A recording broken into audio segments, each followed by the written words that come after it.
Good grief! You're utterly incompetent. Sean, my husband, taunted as he splashed beer on me while I was laid up in bed with a high fever. Make sure everything's cleaned up by the time I return. And shake off that fever too. With that, he left me to attend his sister's wedding. Seizing this moment, I set in motion a plan I had been formulating for some time, leading to an unfortunate outcome for Sean. I'm Becky, a 30-year-old office worker.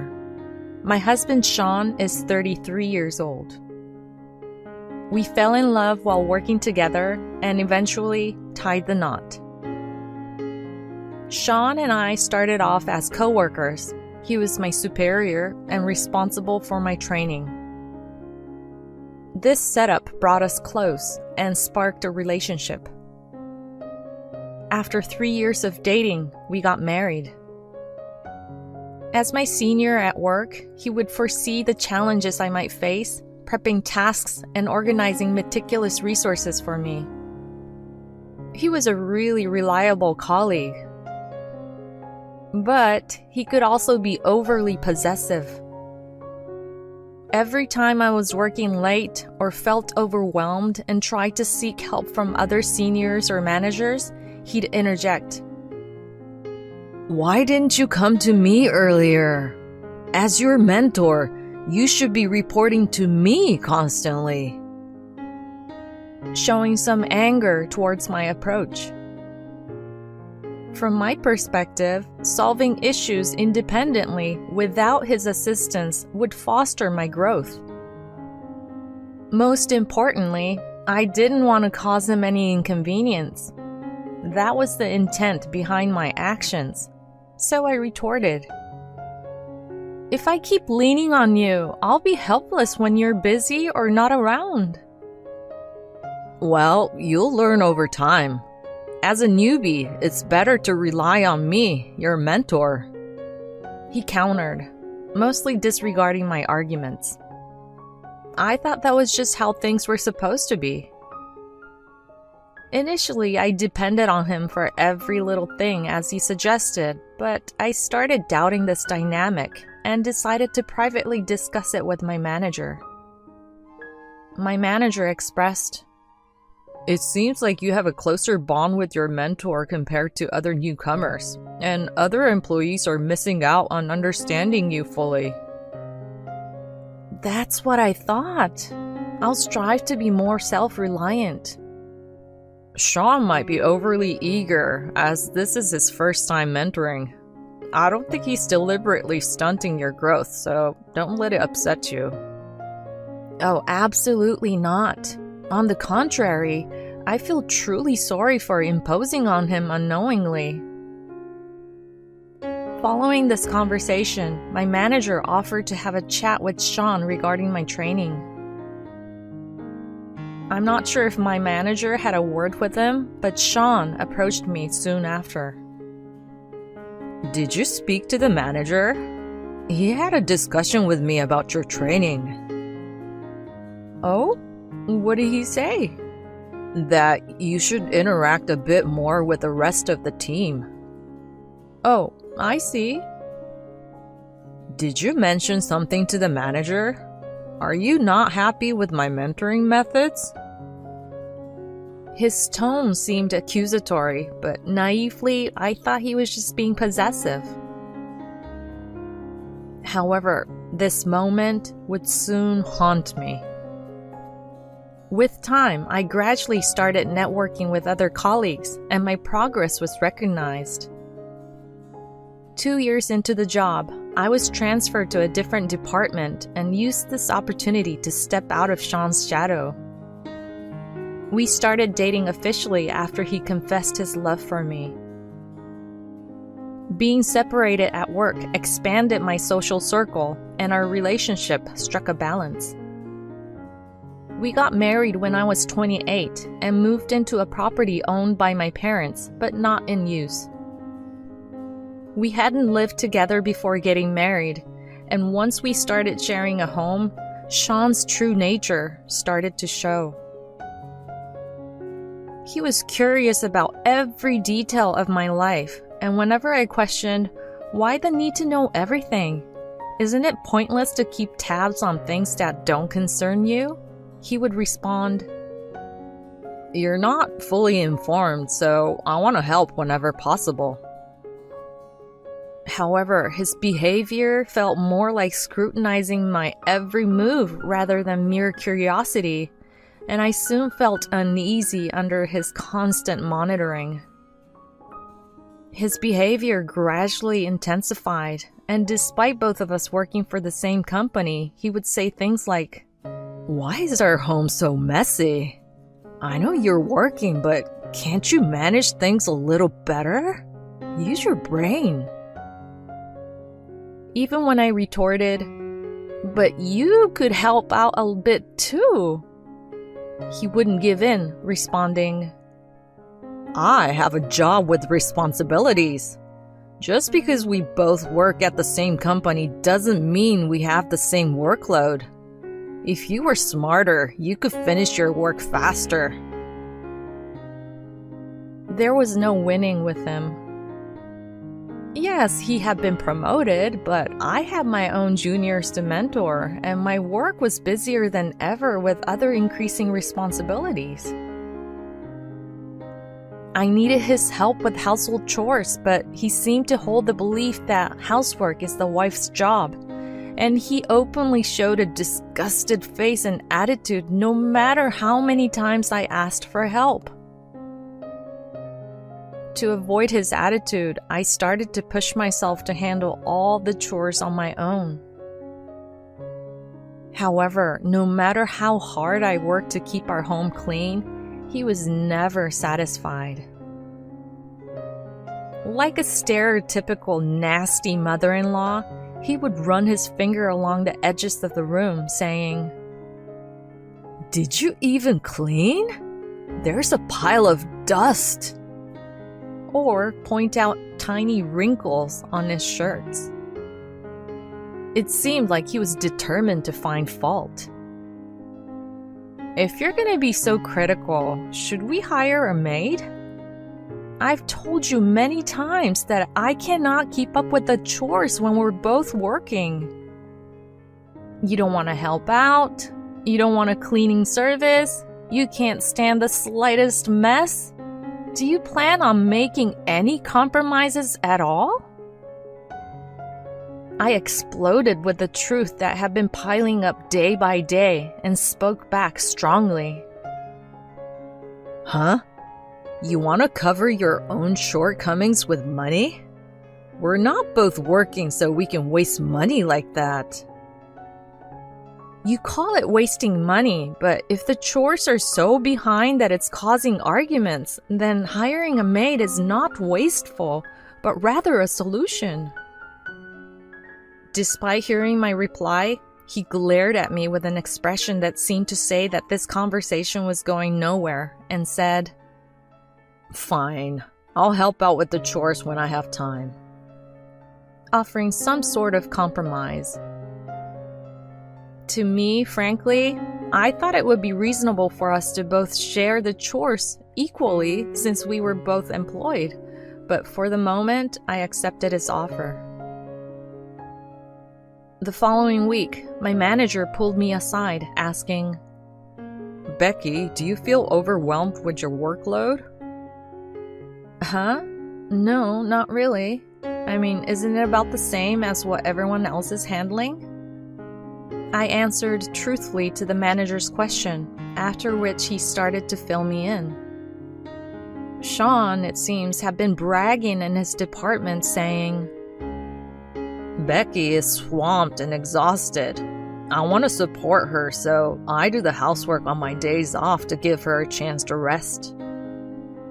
His superior, having heard this, was concerned and decided to verify this with my manager. Sean's superiors, who were aware of his overprotective demeanor when he was my mentor, appeared somewhat taken aback. I felt quite embarrassed by this, and my manager agreed to clear the air with Sean's superiors, saying, Well, it's a family matter, so I don't really want to say anything, but if it's related to work, it's a different story. In the end, Sean seemed to have received a verbal warning not to overshare personal information with his colleagues. I was stunned by his blatant lie about assuming responsibility for household chores on his days off. "So, you've decided to handle all the housework on your off days?" I asked Sean when he came home. So you went behind my back and talked to the boss about our issues. You're mixing personal matters with work, even getting the boss to caution me. You've lost your senses. Against his argument, I explained that it was he who brought home issues to the company and that I learned of his words when the manager asked me about my workload. Look, you can't even do chores efficiently, and you can't utter a single positive word about your husband in public? I brushed off his sarcasm and wrapped up the conversation by saying, "Let's cooperate in handling the household chores. I'll do as much as I can, and if there's anything you're not happy with, you do it." After this incident, his attitude got even worse. Despite his commitment to contribute to household chores, he barely did anything, like occasionally taking out the trash or washing his own dish, offering no substantial help.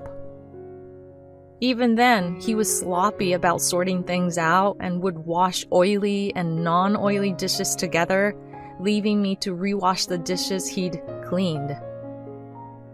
If I tried to point this out to him, he would snap back.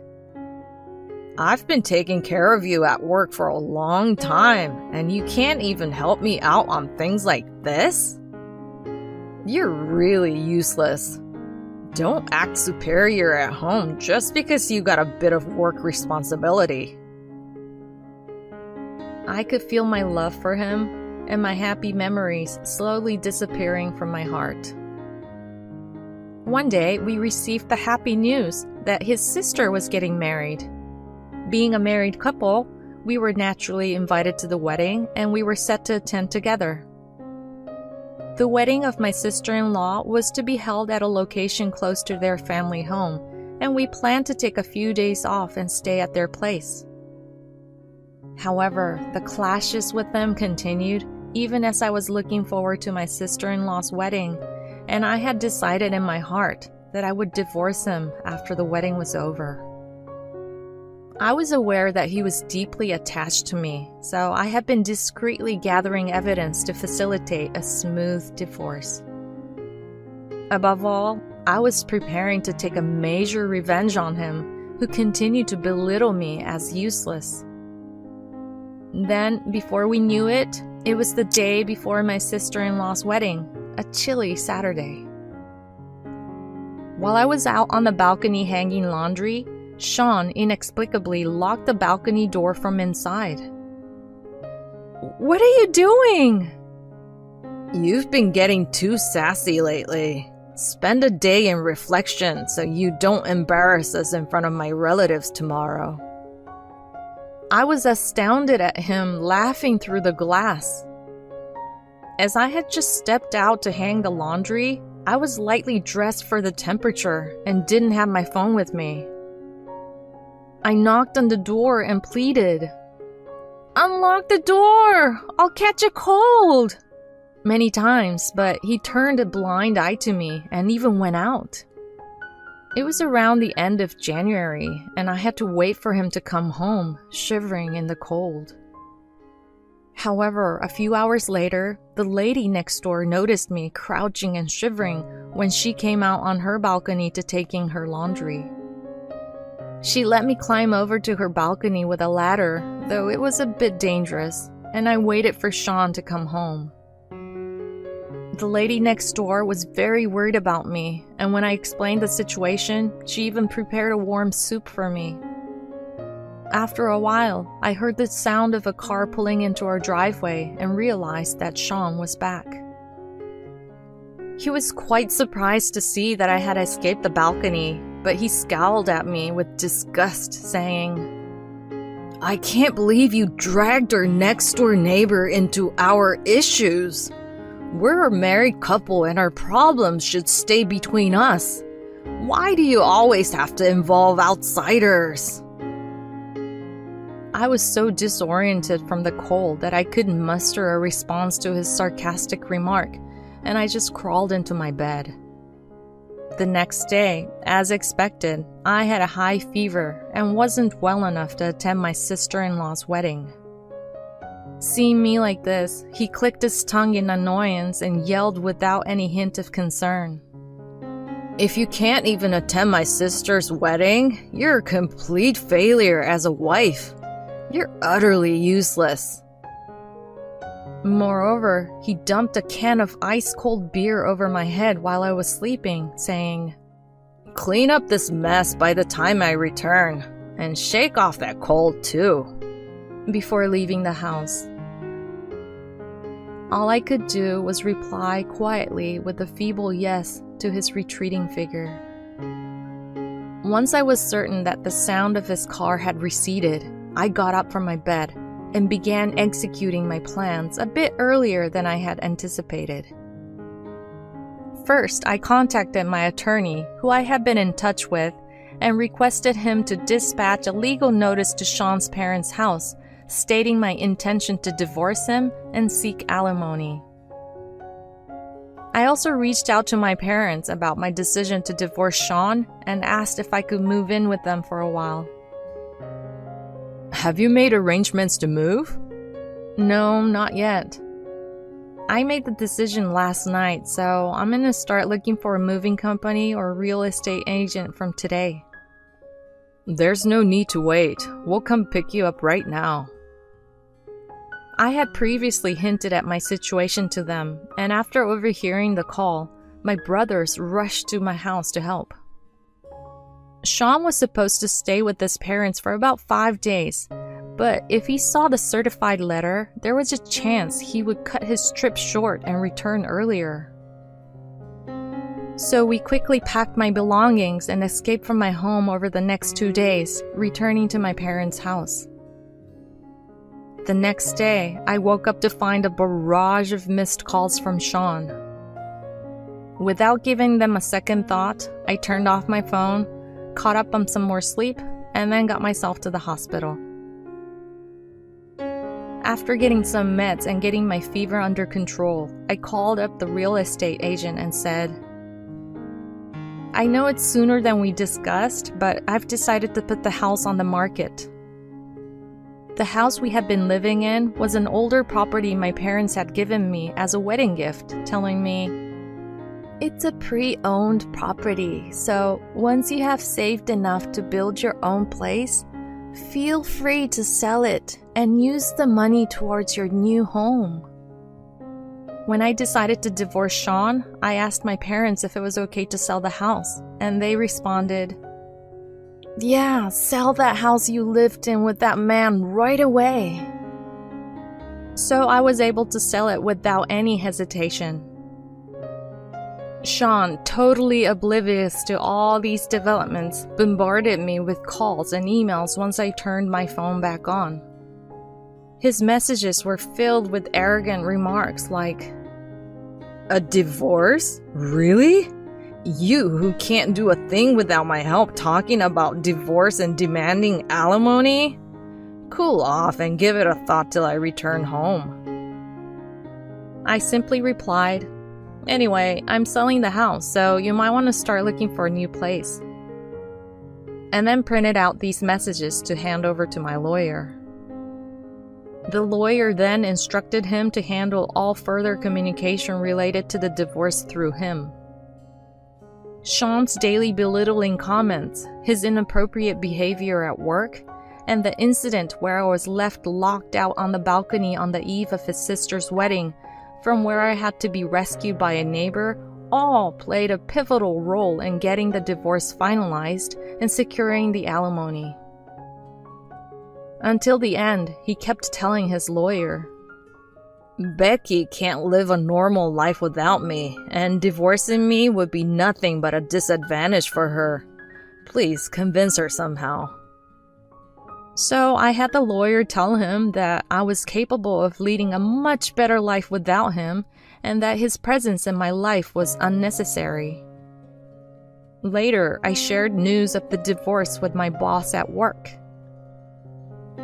However, Sean chose not to disclose it to anyone and instead made a surprise appearance to pick up Becky, followed me to my new home, and continuously sent me emails through the company's email system requesting reconciliation.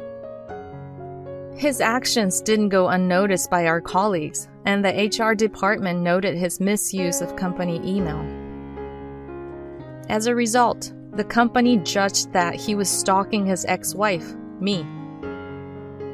Moreover, it seemed that he had been telling people he had bought the house we lived in under his name, but when my colleagues heard about me selling the house and moving, they saw through his lies. He was soon ostracized at work and labeled a liar. The company decided to transfer him to a regional branch. The manager told me this: "We need you here in this department. There have been several complaints about Sean's arrogant behavior towards female colleagues, so this works out well." I had been considering quitting if his stalking continued, so I was truly grateful for the company's proactive stance. When I reported this to my lawyer, we decided to secure a restraining order against him. It was granted promptly, and I'm now living a peaceful life without his interference.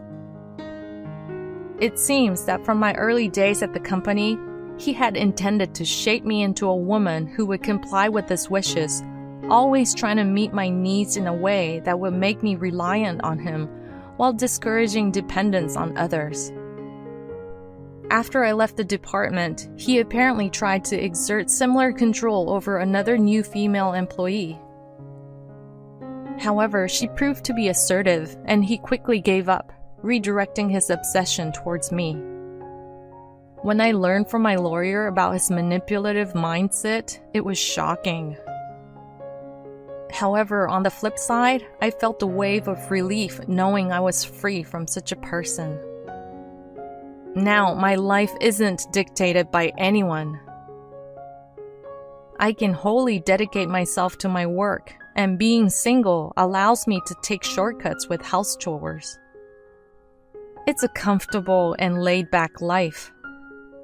At this point, the thought of another romantic relationship isn't appealing, but if I do ever meet someone, I want it to be a respectful partnership without overstepping personal boundaries.